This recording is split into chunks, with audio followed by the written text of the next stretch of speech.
Paracha, si Dieu qu'on lira cette semaine, Paracha Vayeshev. Yaakov s'installe dans le pays de Canaan, d'accord? Et c'est là où l'histoire commence. Joseph, donc le fils de Yaakov, était âgé de 17 ans. Et il va avoir une petite embrouille avec ses frères. Bon, malheureusement, c'est des choses qui arrivent. Mais là, ça va tourner au drame, parce que les frères vont le soupçonner. Il va accuser ses frères de manger Ever Minachai, on va expliquer ensuite. Il va les accuser, il va les soupçonner en tous les cas de plusieurs transgressions, de plusieurs péchés. Les frères, voyant qu'il rêve et qu'il rêve de régner sur eux, ils se disent oulala, il est un peu dangereux celui-là, donc ils vont vouloir l'écarter, ils vont vouloir le tuer, finalement ils ne vont pas le tuer, ils vont le vendre à des Ishmaélim, à des Arabes qui étaient de passage. Finalement il va atterrir en Égypte, finalement il va être jeté en prison en Égypte, et finalement comme il avait le pouvoir d'interpréter les rêves, il va être sorti de la prison pour interpréter les rêves du roi Pharaon. Voilà à peu près l'image. Donc on avait déjà donné cet enseignement.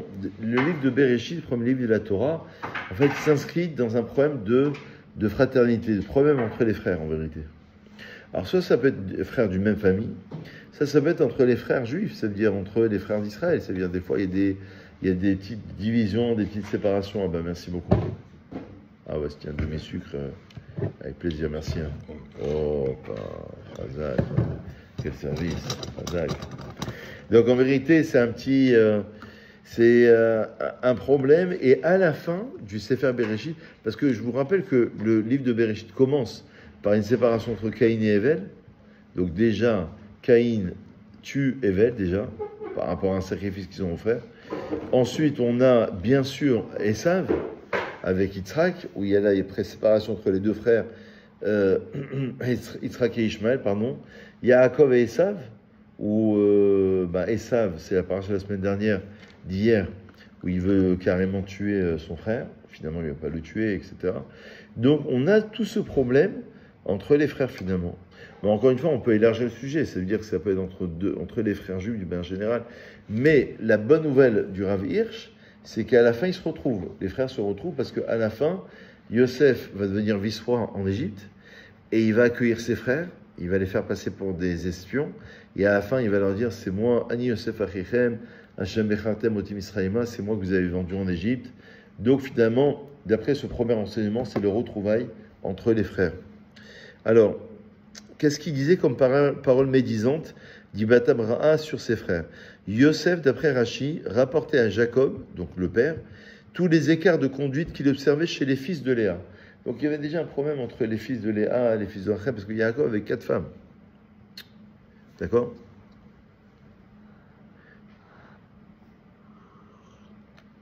Le Ramban d'Ahmanide, s'appuyant sur le contexte du verset, soutient par contre que c'était les fils de Bila et de Zilpa que Joseph rapportait ses propos négatifs.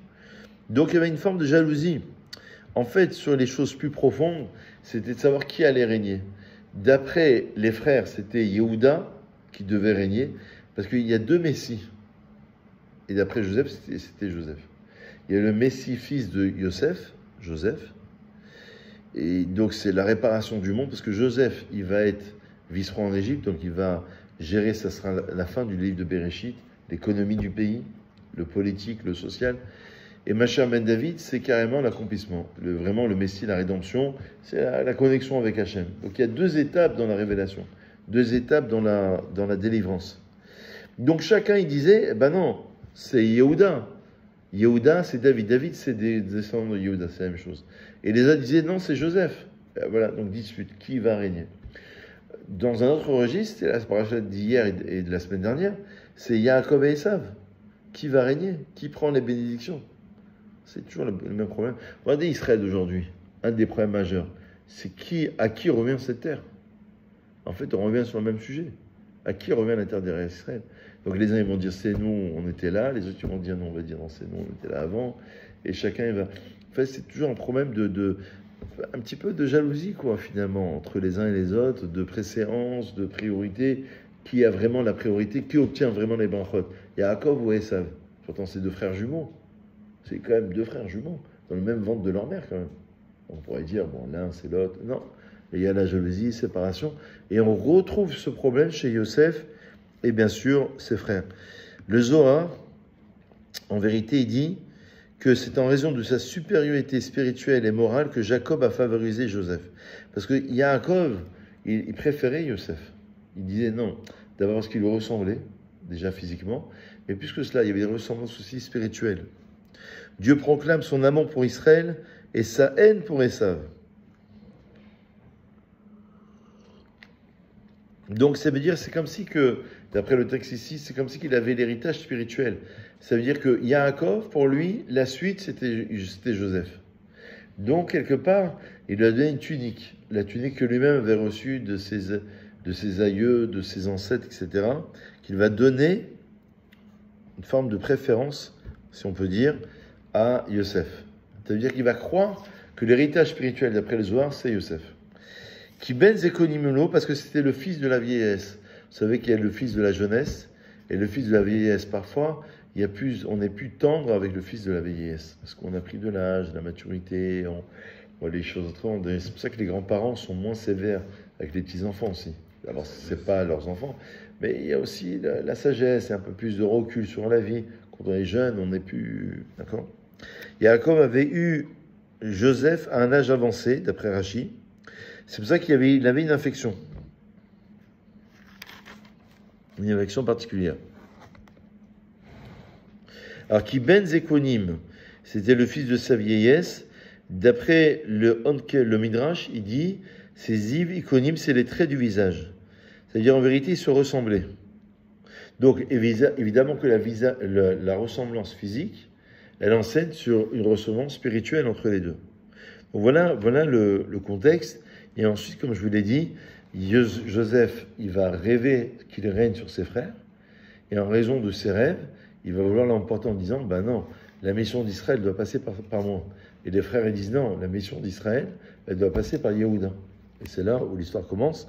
Et donc, il va rêver concernant les épis de blé et évidemment les étoiles. Alors, les épis de blé, c'est les 11 épis qui se prosternent devant le 12e.